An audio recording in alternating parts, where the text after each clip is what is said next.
Bien, donc mesdames, messieurs, j'ai le plaisir de modérer cette séance qui va en fait être essentiellement occupée par l'exposé du professeur Jacques Balthazar. Donc Jacques Balthazar est biologiste, il est chercheur à l'université de Liège en Belgique, dans le laboratoire des neurosciences. Et il s'intéresse notamment à la biologie des comportements et je dirais encore plus à la différenciation sexuelle des comportements. Le professeur Balthazar donc va nous parler aujourd'hui donc de la biologie de l'homosexualité. Il a d'ailleurs, je crois, il est l'auteur d'un ouvrage sur justement la biologie de l'homosexualité qui est paru aux éditions Mardaga à Bruxelles. Donc nous allons l'écouter avec beaucoup d'intérêt, beaucoup de curiosité, et j'espère que son exposé suscitera vos réactions et vos questions, puisque nous aurons quasiment une demi-heure pour discuter de ce que M. Balthazar nous aura dit. Eh bien, vous avez la parole, M. Balthazar. Merci beaucoup. Nous allons donc parler aujourd'hui d'homosexualité et de biologie. Alors, pour éviter tout malentendu, je voudrais tout d'abord préciser que quand je parle d'homosexualité, je parle de cette attraction, préférence exclusive ou importante vis-à-vis d'un sexe ou d'un autre sexe. Je ne parle pas du fait de présenter, d'exécuter des comportements homosexuels, parce que cette exécution de comportement sexuel dépend largement du contexte et dépend notamment de la présence d'un partenaire du sexe adéquat, et donc elle peut se produire sans que ça ne soit le reflet d'une préférence. Donc je parle ici vraiment de la préférence homosexuelle.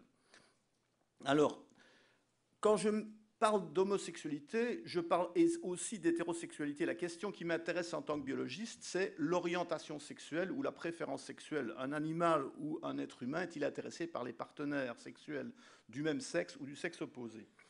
Alors, quand on pose aux gens la question de savoir quelle est l'origine de cette préférence sexuelle, qu'elle soit homo ou hétérosexuelle, d'ailleurs, les avis sont assez partagés.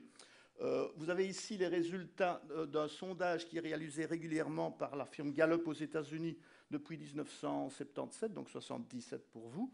Et vous voyez qu'à ce moment-là, il y avait une majorité de gens qui pensaient que l'homosexualité, donc l'orientation sexuelle, était quelque chose qui était le résultat de l'éducation, de l'environnement postnatal. Et il y avait un petit pourcentage de gens qui pensaient que c'était une caractéristique avec laquelle on était né. Et au cours des années, et en raison principalement de progrès dans les recherches en neurobiologie, on voit que ce pourcentage de gens qui pensent que l'homosexualité est quelque chose qui est présent à la naissance a augmenté progressivement, alors que le pourcentage de gens qui pensaient que c'était éducationnel a décru, de manière à ce que depuis environ maintenant plus d'une dizaine d'années, les pourcentages de gens qui pensent, qui défendent les deux théories soient relativement identiques. Il y a aussi un petit pourcentage de gens qui pensent que c'est les deux. C'est probablement eux qui ont raison, d'ailleurs, mais c'est assez difficile à démontrer. Alors, si on faisait ce sondage en France, je pense que la partie des gens qui pensent que c'est le résultat de l'éducation serait beaucoup plus importante. Et je voudrais essayer de vous convaincre ici du fait qu'il y a, en tout état de cause, une composante biologique importante. Si elle n'est pas exclusive, elle est en tout cas extrêmement importante. Alors, toutes les éducations qui sont basées donc, sur l'environnement, sur l'éducation et sur des facteurs postnataux reposent sur 4 types de théories. Je n'aurai pas le temps d'entrer dans le détail ici, mais ces théories sont dérivées essentiellement de théories éthologiques ou behavioristes qui donnent un rôle important aux apprentissages précoces. Elles sont dérivées de la théorie constructiviste qui postule que la société impose et l'identité détermine l'identité et l'orientation sexuelle des individus. Et elles sont également dérivées de théories freudiennes et post-freudiennes qui attribuent l'homosexualité à un problème d'interaction inappropriée avec les parents, père absent, mère dominante. Enfin, il y a toute une série de variantes dans ces théories. Je n'entrerai pas dans le détail de cela ici, mais je voudrais cependant vous faire remarquer que ces théories ne sont pas supportées par les faits.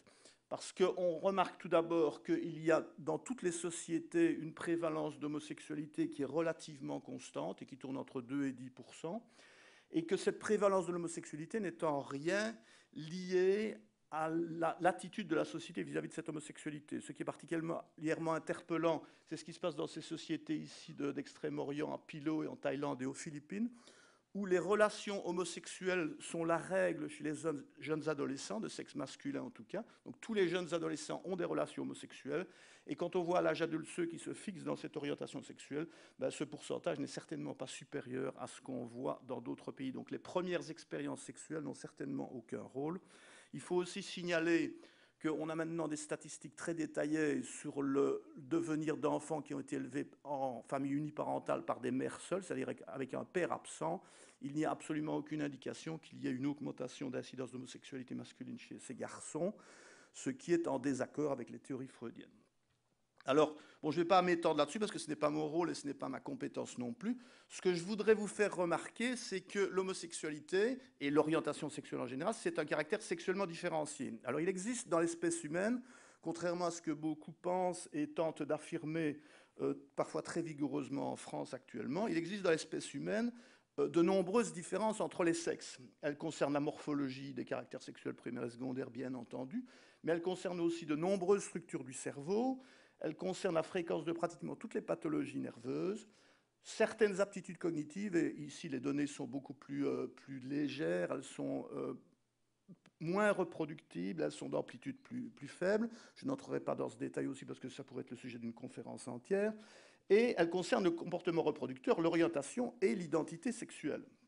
Il est bien évident que les hommes et les femmes n'ont pas la même orientation et n'ont pas la même identité. Donc ces différences existent. Je crois que la preuve de l'évidence est maintenant à charge des gens qui veulent démontrer l'absence de différence. La question qui subsiste, c'est de savoir si ces différences sont le résultat de la biologie, c'est-à-dire des gènes différents qui sont présents chez les hommes et chez les femmes, des hormones différentes qui sont présentes chez les hommes et chez les femmes, ou sont le résultat uniquement de l'éducation, de l'influence de la société, de la culture, etc. Et je vous dirai tout de suite que dans la plupart des cas, on va parler d'une interaction entre les deux, mais je vais ici vous présenter exclusivement les données de type biologique. Alors, je vous ai dit que l'hétérosexualité et l'homosexualité, donc l'orientation sexuelle, était un caractère sexuellement différencié. Ben, il faut bien se rendre compte, évidemment, que la majorité des hommes sont attirés sexuellement par les femmes, la majorité des femmes sont attirées par les hommes. Et les hommes et les femmes homosexuels sont attirés par des partenaires du sexe opposé. C'est donc une espèce d'inversion des préférences sexuelles.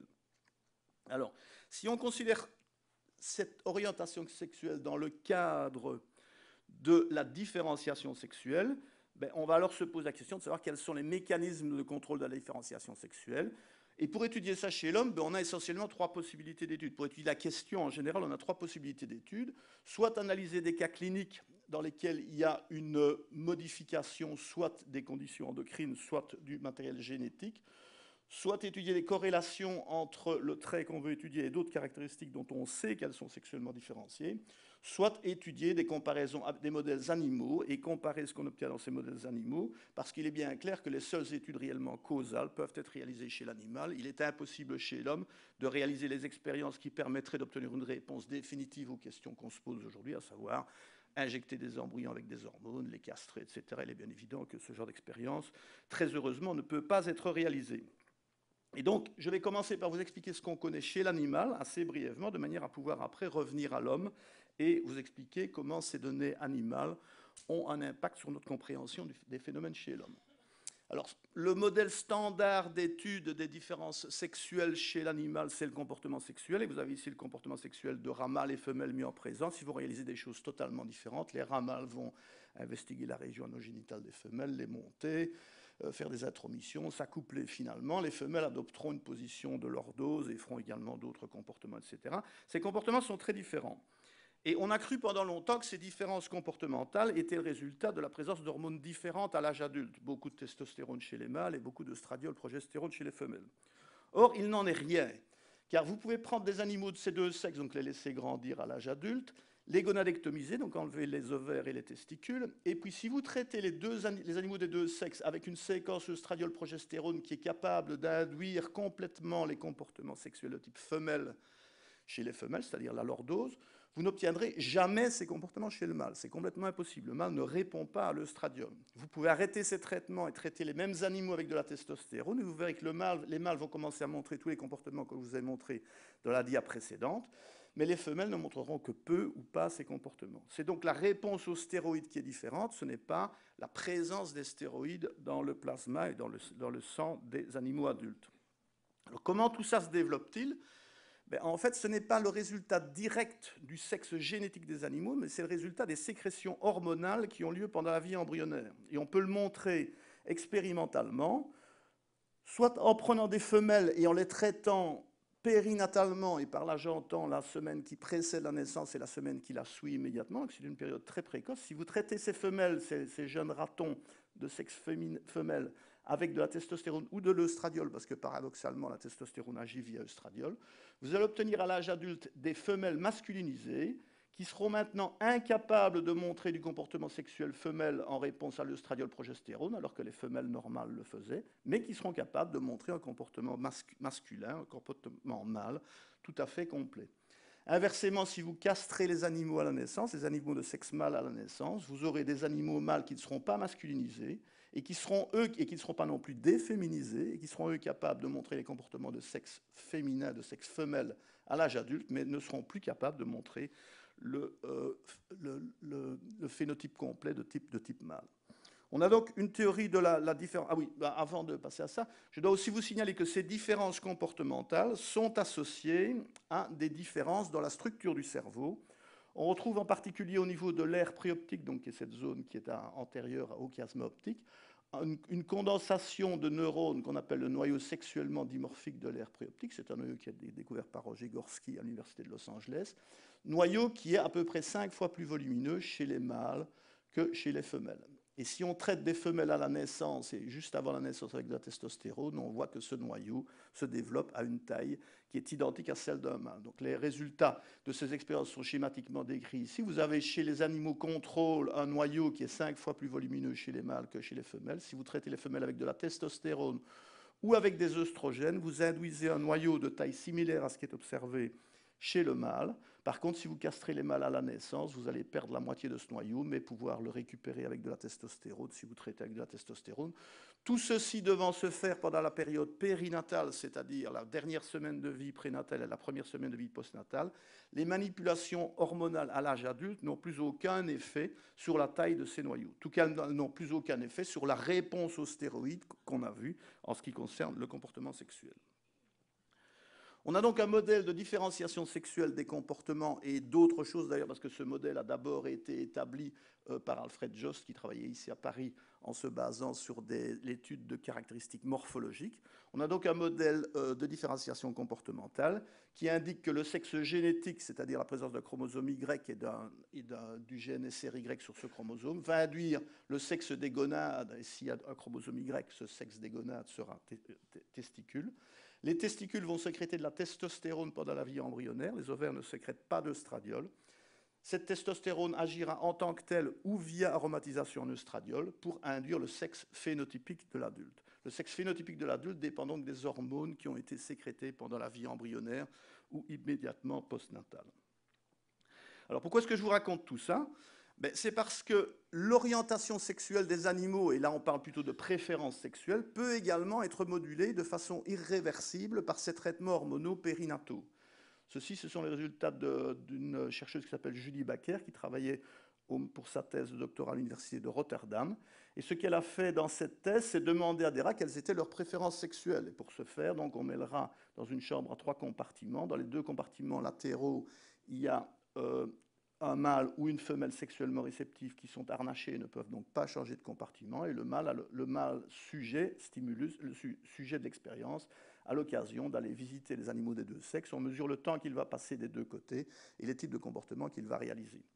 Si on bloque la transformation de la testostérone en œstradiol pendant la vie embryonnaire, donc de nouveau la dernière semaine de vie prénatale et la première semaine postnatale, chez des rats embryonnaires, on se rend compte qu'on va inverser complètement les préférences sexuelles de ces rats. Vous avez donc ici le temps passé dans les compartiments femelles ou les compartiments mâles par des animaux qui sont de sexe mâle contrôle. Ils passent l'essentiel de leur temps chez les femelles, il n'y a pas de grandes nouvelles. Les femelles passent l'essentiel de leur temps chez les mâles. Et les mâles chez qui on a bloqué l'action de la testostérone vont passer l'essentiel de leur temps chez des femelles. Ce n'est pas seulement le temps qu'ils vont passer là-bas, mais ils vont passer l'essentiel de leur temps chez d'autres mâles. Et ce n'est pas seulement le temps qu'ils vont passer là-bas, mais ils vont se laisser monter par les autres mâles. Donc ils seront, en termes humains, homo, ou en tout cas largement bisexuels. Alors, dernière dia animale, à côté de ces modèles animaux où on a induit l'homosexualité, et on peut le faire donc en modifiant le milieu hormonal pendant la vie périnatale, ça a été fait chez le rat, ça a été fait chez la souris, ça a été fait dans les deux sexes d'ailleurs, on peut inverser les préférences sexuelles des mâles et des femelles chez rats et souris de cette façon, ça a été également fait chez le furet. Il y a dans le règne animal un modèle d'homosexualité spontanée qui concerne des moutons qui vivent dans l'ouest des États-Unis. C'est une race de moutons bien particulière chez qui on observait qu'environ 10% des mâles étaient intéressés sexuellement de façon exclusive par les autres mâles. Et le chercheur qui est ici, donc Charles Roselli, a étudié le cerveau de ces animaux. Il a montré que la zone sexuellement dimorphique de l'aire préoptique dont je vous ai parlé chez le rat il y a un moment était présente également chez ces moutons. Donc les mâles ici ont un noyau sexuellement dimorphique de l'aire préoptique qui est 3 fois plus volumineux que chez les femelles. Alors ces mâles sont appelés forts pour female oriented, c'est des mâles qui sont intéressés par les femelles, mais il y avait aussi des male oriented brams, donc des mâles intéressés par les mâles, des mâles homosexuels, et eux avaient une taille de noyau qui était significativement réduite. Retenez ce résultat parce que je vous en reparlerai dans un moment chez l'homme.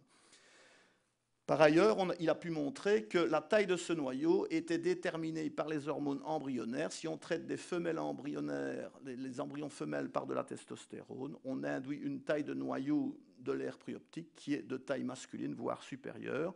Par contre, si on fait ces manipulations à l'âge adulte, on n'a plus aucun effet. Donc c'est les hormones embryonnaires qui déterminent la taille de ce noyau et qui probablement déterminent l'orientation sexuelle des moutons aussi, mais ça n'a pas été démontré de façon formelle.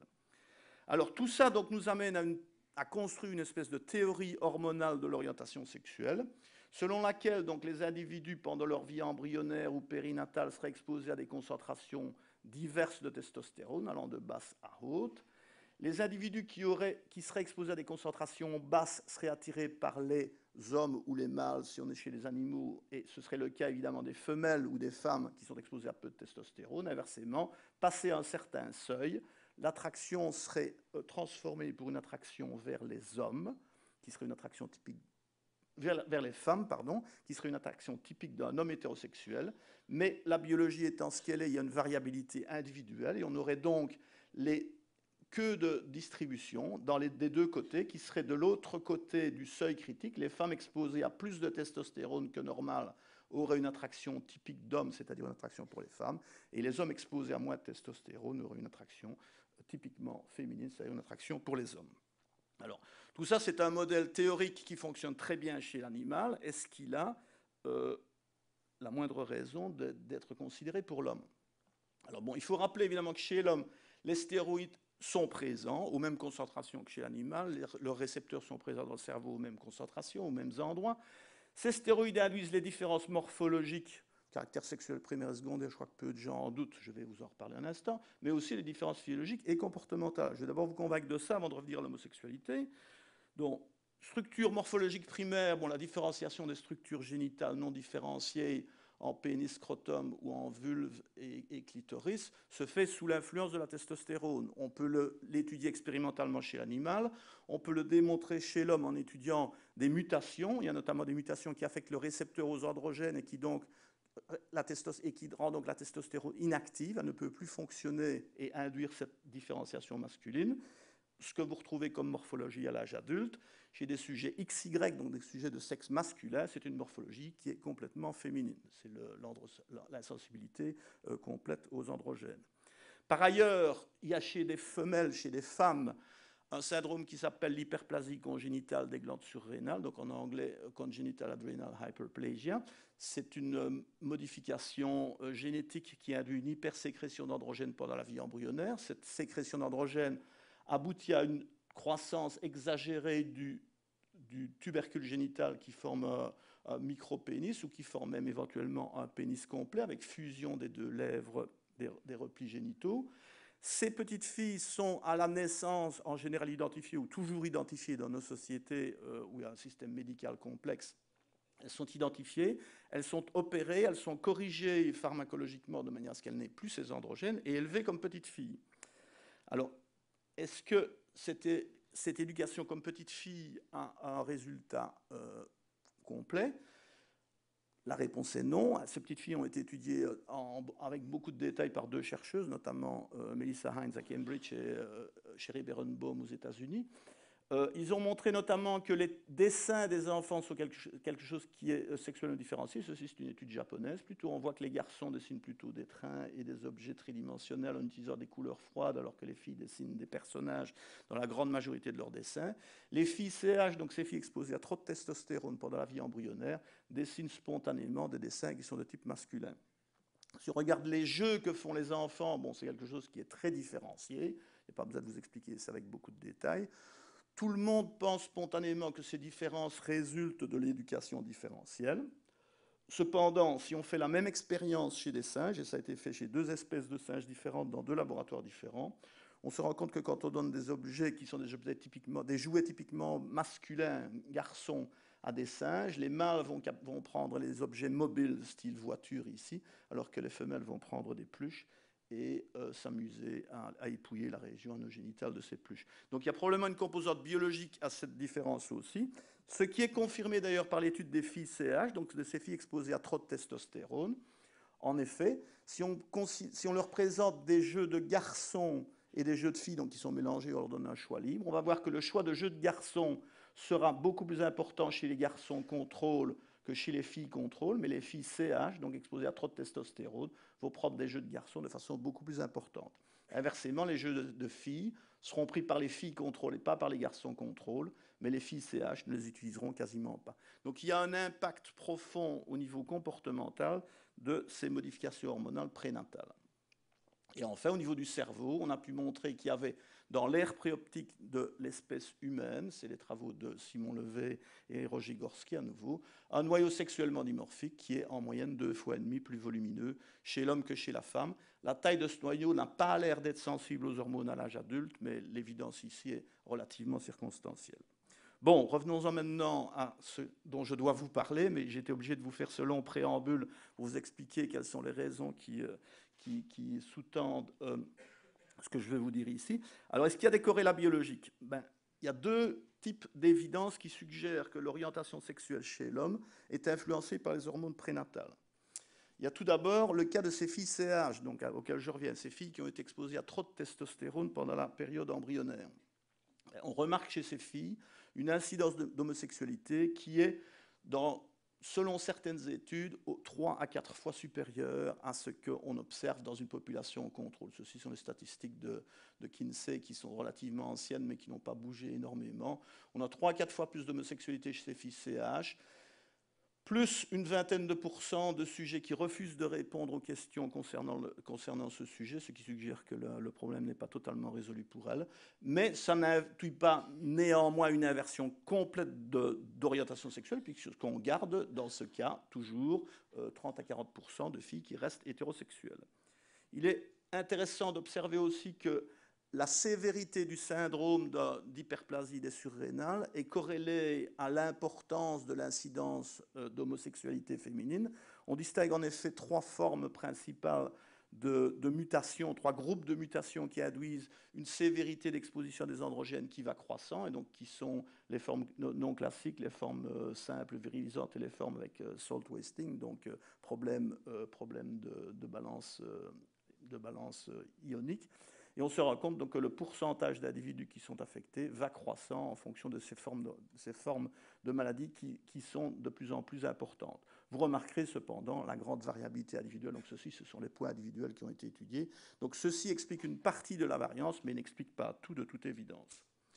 Par ailleurs, on a le même genre de phénomène chez des femmes qui ont été exposées au DES, donc c'est le diéthylstylbustrol, c'est un composé qui a été utilisé pendant à peu près 20 ans, en commençant dans les années 45-50, en principe pour essayer d'empêcher des avortements spontanés. On s'est rendu compte ultérieurement que ce composé n'avait pas d'effet, d'une part, et d'autre part qu'il avait des effets délétères. Il augmente notamment l'incidence de cancer des voies génitales chez la femme.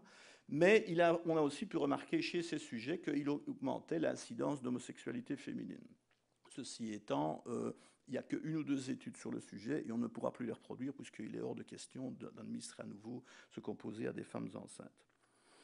Alors l'autre approche, alors ça c'est deux exemples que je vous ai montrés des perturbations endocrines, il y en a 3 ou 4. Il y a 3 ou 4 situations où il y a des modifications endocrines prénatales et où on voit une augmentation de l'incidence d'homosexualité. Je n'ai pas le temps d'entrer dans tout le détail.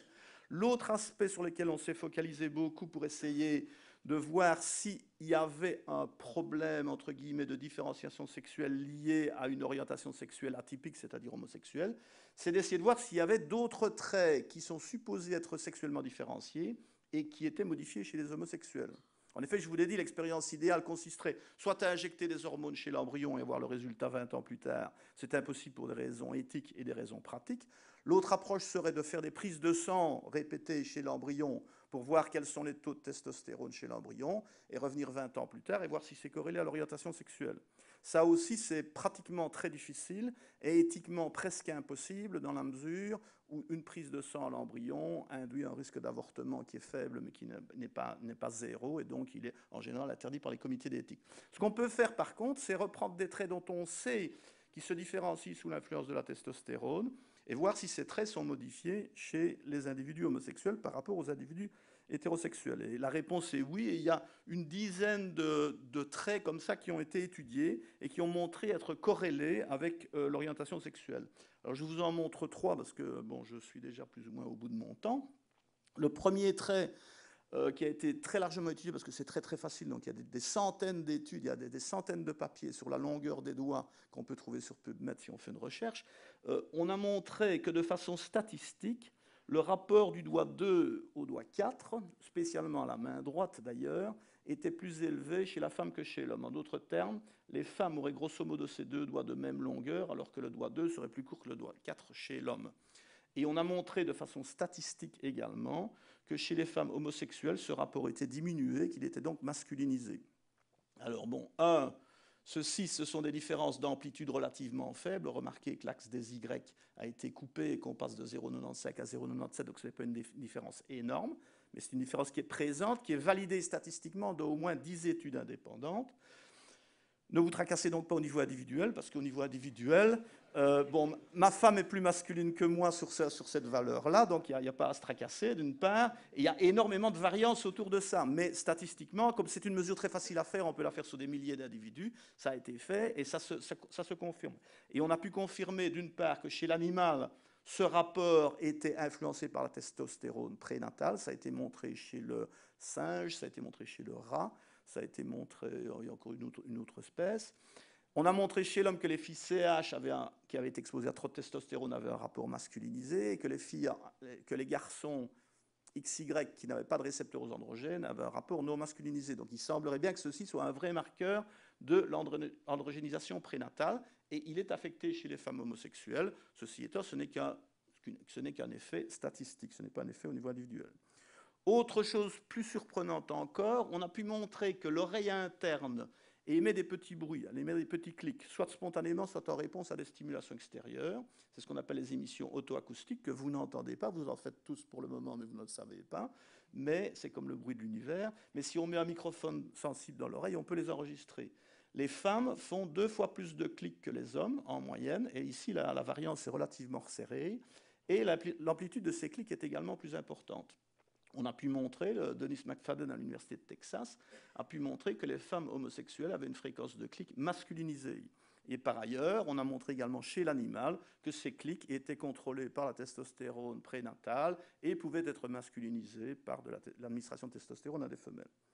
Alors inversement, chez les hommes maintenant, je vous ai dit qu'il y avait un noyau sexuellement dimorphique plus volumineux chez l'homme que chez la femme.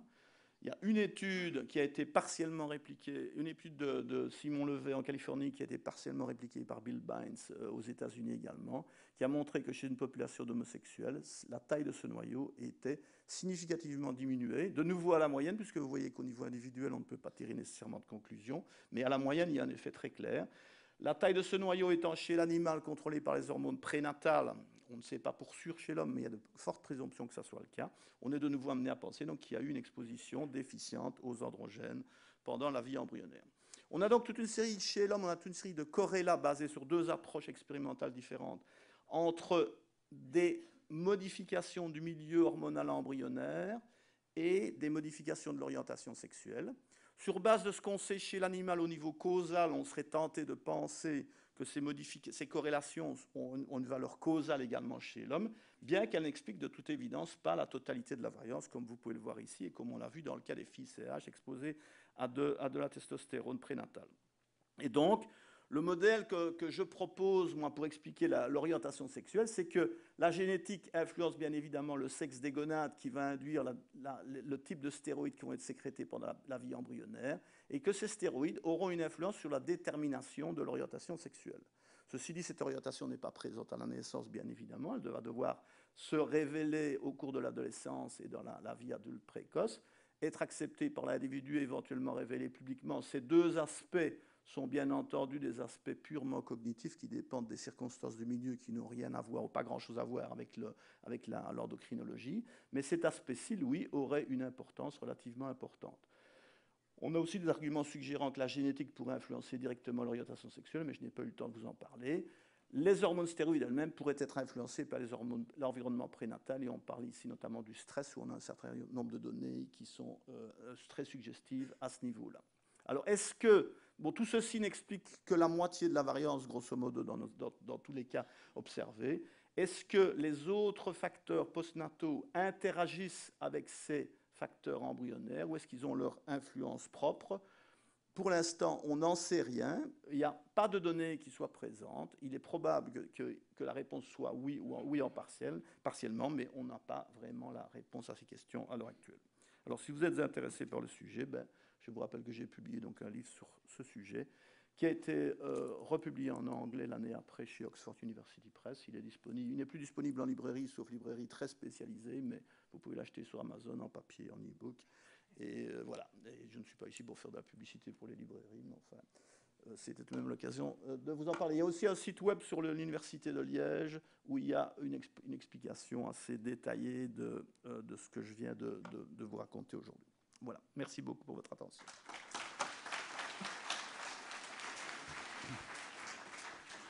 Eh bien, je crois qu'il faut remercier beaucoup M. Balthazar pour cet exposé extrêmement clair et évidemment très informé. Et un peu schématique, je m'en excuse. Très clair, en tout cas. Schématique pour vous, mais pour nous, clair. Oui, je vous donne la parole tout de suite. Et donc, bien entendu, nous avons sûrement, la salle a sûrement plein de questions à vous poser. Moi, je commence par une et ensuite, je donne la parole, évidemment, à la salle. Non, on a bien compris, je crois, votre propos, c'est-à-dire de dire en gros qu'il y a peut-être des facteurs d'environnement dans la détermination de la préférence sexuelle, mais qu'il y a en tout cas beaucoup de facteurs hormonaux et que ces facteurs hormonaux sont déterminés finalement au moment de la vie embryonnaire et peut-être pas après. Alors j'avais deux questions. La première, au fond, d'accord, il y a plus ou moins de testostérone. Bien. Enfin, de taux de testostérone. Mais à quoi cela est-il dû? En dehors de facteurs comme le distilbène dont vous nous avez parlé, mais pourquoi finalement se produisent ces variations de la testostérone à l'intérieur d'un même sexe? Parce que voilà, entre les sexes, c'est très clair. Entre les sexes, c'est évidemment très clair. À l'intérieur d'un même sexe, puisque c'est votre hypothèse, finalement. Alors, pourquoi se produisent ces variations de testostérone? Absolument. Bon, quand on me donne 3 quarts d'heure ou 1 heure, il y a une section dans mon exposé qui comporte ça. C'est difficile. Il est très clair, évidemment, qu'en disant c'est les hormones, je ne fais que reporter le problème d'un cran. Bon.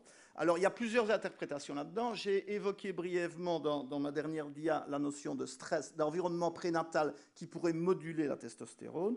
On a chez l'animal des données très précises et très détaillées montrant que le stress de la mère, chez la rate, diminue la testostérone prénatale chez les embryons et diminue son aromatisation au niveau du cerveau, donc diminue la transformation en œstradiol qui est absolument critique pour la différenciation sexuelle. Et tout ça a des répercussions sur la différenciation sexuelle des embryons mâles. À mère stressée, enfant homosexuel. À mère stressée, enfant mal masculinisé et potentiellement homosexuel. Alors, chez l'homme, on n'a pas vraiment de données, sauf qu'il y a une étude épidémiologique rétrospective, avec tous les problèmes méthodologiques que ça pose, qui a été réalisée sur les statistiques de naissance d'enfants nés à Berlin dans les années 1930-1950. Et dans ces statistiques, on remarque un pic d'homosexualité présent en 1943, 44, 45. Bon, il n'y a pas besoin de vous faire un dessin de ce qui s'est passé à Berlin en 43, 44, 45. Les mères ont dû être stressées et il y avait en plus au niveau individuel une corrélation entre le niveau de stress dont les mères se souvenaient, mais c'est évidemment extrêmement vague, c'est fait 20 ans plus tard, et l'incidence d'homosexualité. Donc il y a une suggestion que ça pourrait être le cas chez l'homme, mais ça n'a jamais pu être reproduit parce qu'on n'a jamais fait les études dans les conditions adéquates. L'autre interprétation possible, c'est qu'évidemment, il y a un phénomène génétique qui soit modifie la production de testostérone, soit modifie l'action de la testostérone en modifiant les récepteurs au niveau du cerveau. Alors, on sait qu'évidemment, il n'y a pas une oblitération complète des récepteurs, parce que sinon, on aurait des tas d'autres modifications qui seraient associées, évidemment. Mais on peut avoir un polymorphisme des récepteurs, et on a quelques indications que ça puisse être le cas, qui pourraient expliquer ces effets. Donc, soit de la génétique, soit de l'environnement. D'accord. Ma deuxième question, très rapidement.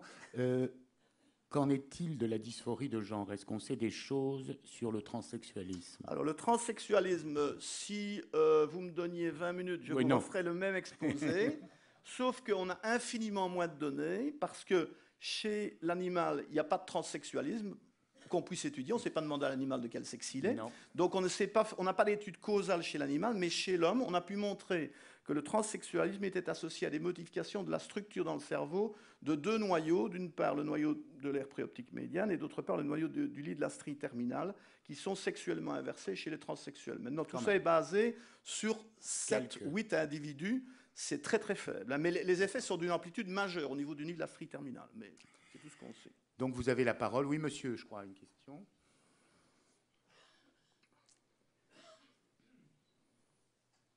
Merci pour votre présentation didactique. Je reviens à votre dernière diapo où vous évoquez un apport des gènes, soit un apport direct ou indirect, et puis le rôle peut-être des perturbations endocrines en prénatal. Un des modèles pour pouvoir mesurer ça, c'est d'étudier peut-être l'excès de ressemblance ou de non-ressemblance entre les jumeaux monozygotes et les jumeaux dizygotes dans des registres de jumeaux sur des traits comportementaux liés à l'orientation sexuelle. Alors, est-ce que vous avez la connaissance d'études, même si elles sont rares, sur ce domaine-là? Est-ce qu'on a pu estimer l'héritabilité, la part de variance de certains traits liés à l'orientation sexuelle? Ça peut donner quelques indices. Absolument. C'est également dans la partie longue de mon exposé, quand j'ai plus de temps. On a étudié de façon très systématique la correspondance d'orientation sexuelle entre les jumeaux. Alors, cette correspondance est d'abord plus grande entre frères et sœurs qu'entre individus, entre apparentés que non apparentés, mais ça peut être des questions d'environnement. Maintenant, si on reprend les jumeaux uniquement et qu'on compare les unizygotes et les monozygotes et les hétérozygotes, on se rend compte qu'à la moyenne, et ça c'est sur 8 études différentes, à la moyenne, la concordance d'orientation sexuelle est de 16% chez les hétérozygotes et de 64% chez les homozygotes. C'est la moyenne de 8 expériences indépendantes qui reprennent à peu près 2000 cas. Donc il y a une part d'héritabilité probablement génétique, parce que les psychologues vous diront que les jumeaux monozygotes sont élevés différemment des hétérozygotes, et on peut toujours remettre l'environnement dans le jeu, mais je pense que c'est un argument très fort suggérant qu'il y a une influence de l'héritage génétique sur l'orientation sexuelle, cette correspondance entre jumeaux monozygotes. Par ailleurs, on a cherché s'il n'y avait pas des marqueurs, parce que cette correspondance est connue depuis longtemps, il y a 20 ans qu'on le sait. Mais alors on a cherché depuis 20 ans quels étaient les gènes qui étaient potentiellement responsables. Alors on a trouvé une association de l'homosexualité héritée de la mère avec une région du chromosome Y, qui est la région distale, c'est XQ20. Non, le chromosome X, pardon, XQ28. Il y aurait une association, ça a été reproduit dans 3 études indépendantes et non dans la 4e, mais qui n'est pas publiée. Donc il y aurait quelque chose là-bas. On a par ailleurs un groupe en Californie, le groupe d'Éric Villain, qui est un Français mais qui travaille en Californie, qui travaille sur l'idée qu'il y aurait des modifications épigénétiques également, qui seraient associés, et on a des données qui commencent à sortir, mais qui sont extrêmement vagues, très complexes à expliquer, et on n'a pas un site. Et il est clair qu'il n'y aura pas un site, parce que s'il y en avait un, on l'aurait trouvé depuis longtemps. Donc c'est de toute évidence, il y a de toute évidence une influence génétique, mais elle est multigénique de toute évidence. Pour être court. D'autres questions?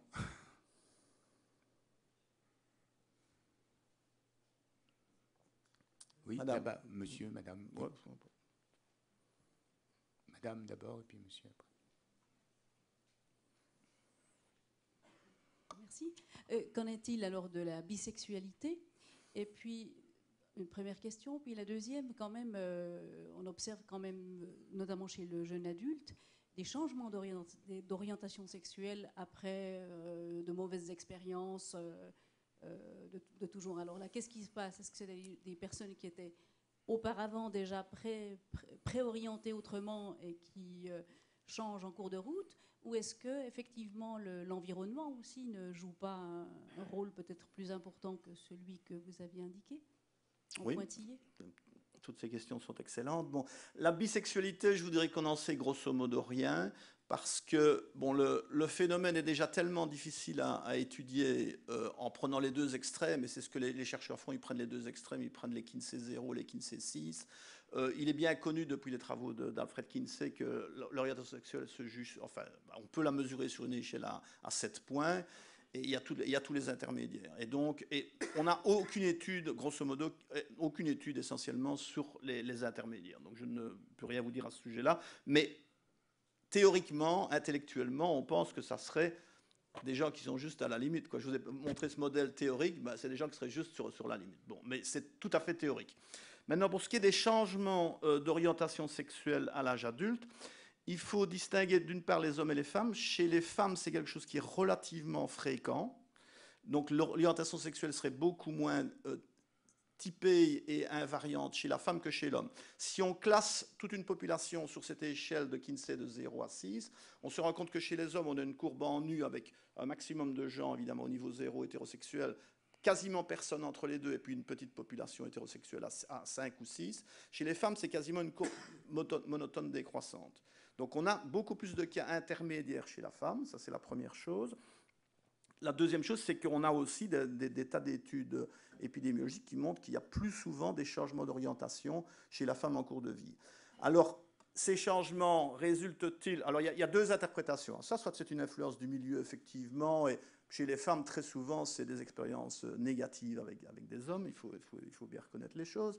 L'autre interprétation, ça va être évidemment qu'il y avait au moment de la vie embryonnaire cette détermination, ce déterminisme, cette détermination, mais que la société... Bon, c'est pas facile d'être hétérosexuel, même dans nos sociétés. C'est impossible dans certaines sociétés. En Ouganda, c'est impossible. Si vous êtes mort ou vous êtes hétérosexuel, donc il n'y a pas le choix. Non, pas en Ouganda. En Ouganda, vous êtes en prison. Il y a d'autres pays où vous êtes mort, mais donc on n'a pas le choix. Mais même dans nos pays, c'est pas facile. Et donc, il y a des tas de gens qui hésitent ou qui retardent leur déclaration d'homosexualité, évidemment. Et donc, on peut imaginer qu'il y a un certain nombre de cas qui tombent dans cette catégorie également. Mais on ne peut pas savoir quelle est la fréquence relative de ces deux interprétations. Ça, malheureusement, non. Mais ça n'exclut pas, je n'exclus pas le rôle dans l'environnement, hein, du tout. Mais le problème, c'est qu'on n'a pas de données dures. Il faudrait qu'il y ait des psychologues qui se mettent à travailler sérieusement sur ce sujet-là, parce que ça manque cruellement de données. Alors, il y a monsieur au premier rang et monsieur au deuxième rang ensuite, oui. Monsieur au premier rang, je crois. Oui, je crois. Vous aviez demandé après. Merci pour votre présentation, mais j'ai l'impression que vous avez oublié quelque chose, c'est le taux de transsexualité qu'il y a en Californie ou aux États-Unis en général, et vous avez des changements d'orientation chez les gens qui ont 70 ans. Vous parlez de transsexualité ou d'homosexualité? Vous m'entendez, s'il vous plaît?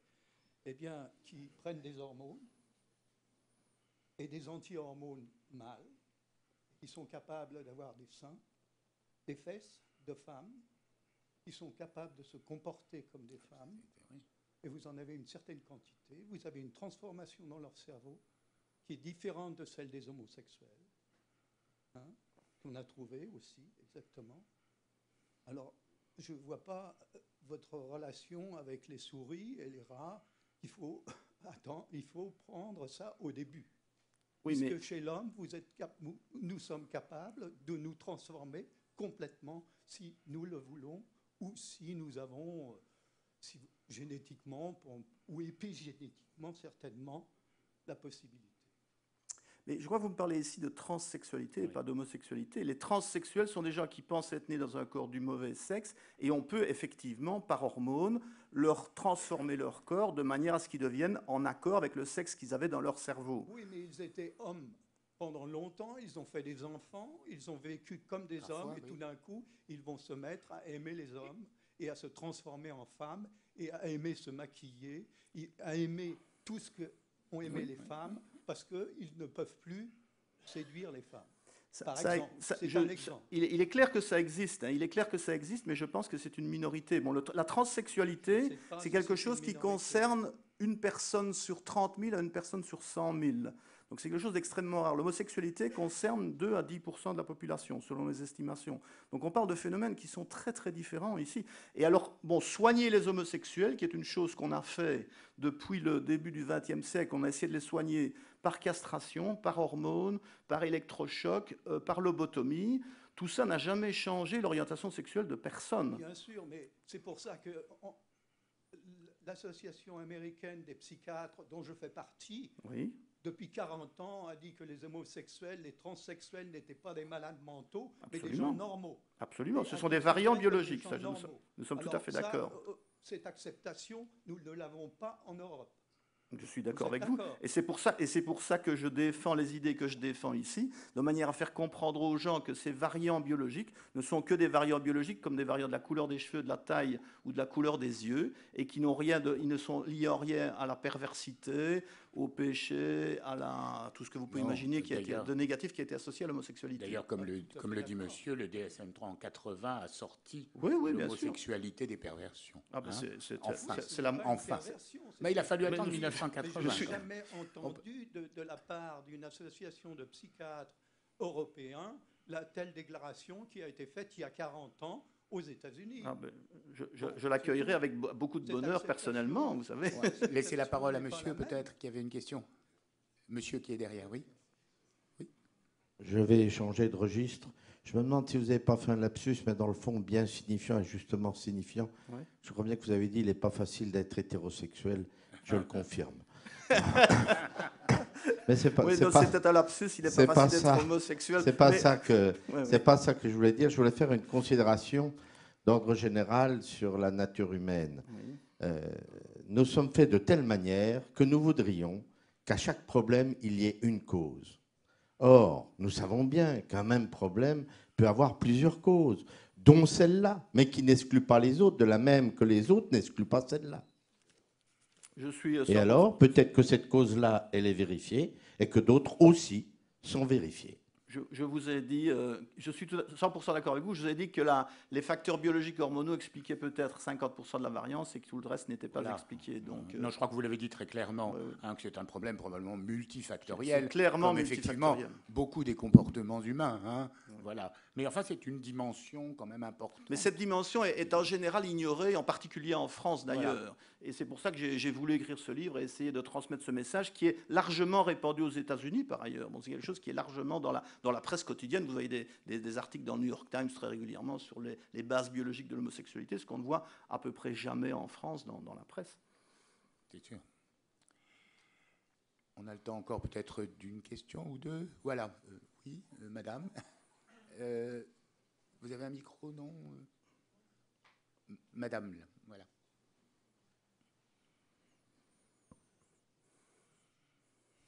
Je suis pédopsychiatre. Je voudrais savoir... Oui, vous pouvez parler dans le micro, Pardon. madame. Oui, excusez-moi. Merci. Je suis pédopsychiatre. Je voudrais savoir comment a été étudié, si ça a été étudié ou dans un autre registre, les médications et les pathologies des glandes surrénales dont vous avez parlé tout à l'heure, et l'incidence donc sur cette... Ah oui. Mais les pathologies des surrénales en fait sont bien connues depuis de nombreuses années. Elles sont le résultat de mutations, donc elles sont caractérisées au niveau moléculaire. Elles sont le résultat de mutations des enzymes qui sont appliquées dans la synthèse du cortisol.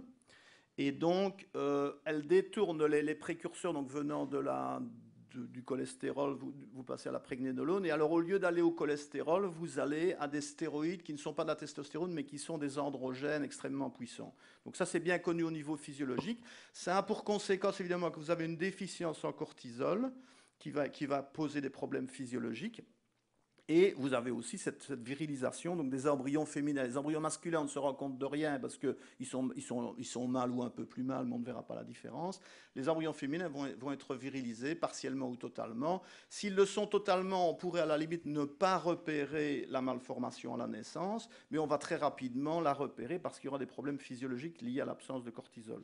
Et donc, à partir de là, la médecine va intervenir. On va redonner du cortisol qui, par feedback négatif, va inhiber la synthèse des androgènes. On va faire les corrections chirurgicales qui s'imposent. À la puberté, on va donner des hormones femelles de manière à s'assurer un développement morphologique féminin optimal. Tout ceci étant, bon, ça reste des filles qui ont été exposées à de la testostérone et qui ont un milieu postnatal de type féminin. C'est là l'intérêt de ces cas-là, parce c'est le seul cas pratiquement où on peut dissocier de façon raisonnablement claire le prénatal du postnatal, parce que le prénatal est masculin et le postnatal est féminin. C'est le grand intérêt. Il y a des tas d'autres cas où on a des modifications prénatales, mais qui en général continuent à se montrer pendant la vie postnatale. Et donc, du coup, on ne sait pas si c'est le prénatal ou le postnatal qui est impliqué. Ici, on a des arguments.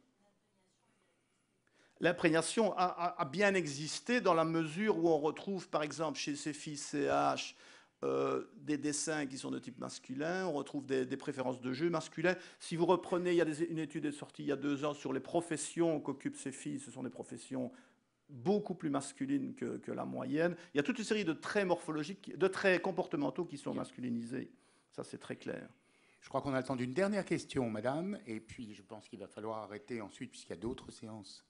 Qui va juste avec la question d'avant. Par rapport aux reconstructions à la naissance des malformations urogénitales complexes type extrophie vésicale, oui. Qu'est-ce qu'il en est? Parce que du coup, on féminise morphologiquement des petits garçons. Absolument. Parce qu'on ne peut pas les reconstruire. Non. Et alors, qu'en est-il sur la Alors, il y a 1 ou 2 études sur le sujet. Il y en a une notamment qui porte sur 15 cas, parce que c'est des cas relativement rares. Hein. Et sur ces 15 cas, à l'âge adulte, il y en avait 7 qui avaient redemandé une identité masculine et qui avait une orientation sexuelle de type masculin, c'est-à-dire qui étaient intéressés par les femmes. Donc la moitié des cas qui avaient été... Donc ce sont des individus qui ont des testicules normaux, une sécrétion testiculaire normale, mais pas de bassin essentiellement. Donc on fait une chirurgie pour créer un bassin de type féminin et des structures génitales de type féminin parce que c'est plus facile chirurgicalement. Donc ce sont des XY qui ont eu de la testostérone, on les élève comme filles, et la moitié à l'âge adulte retourne au niveau garçon. Il y en avait 2 qui n'étaient pas décidés, et donc le reste, les 5, étaient filles ou femmes. Donc, de nouveau, on a le même type d'interaction avec la moitié environ de la variance qui serait liée à la testostérone prénatale et la moitié qui serait liée à l'environnement, ou à un manque de courage de rechanger de sexe à l'âge adulte aussi, parce que tout ça est extrêmement traumatique, évidemment. C'est des choses très, très difficiles. La reconstruction génitale des filles CH n'est pas parfaite non plus. Et donc, certaines études suggèrent que cette homosexualité serait liée à la difficulté des relations avec pénétration plutôt qu'à une préférence centrale. Donc, tout est beaucoup plus compliqué que ce que je vous l'ai dit, hélas, mais bon, j'avais 30 minutes et il fallait que je vous développe une argumentation. Mais tout est beaucoup plus compliqué que ce qu'on voudrait le croire. Mais c'est l'homme, c'est la nature humaine. Ça. Bon, on s'en doute bien. Oui, je n'ai pas besoin de l'expliquer à cette audience. Bon. Merci beaucoup. On vous remercie beaucoup, Monsieur Balthazar. Vous nous avez fait beaucoup réfléchir et appris beaucoup de choses. Merci.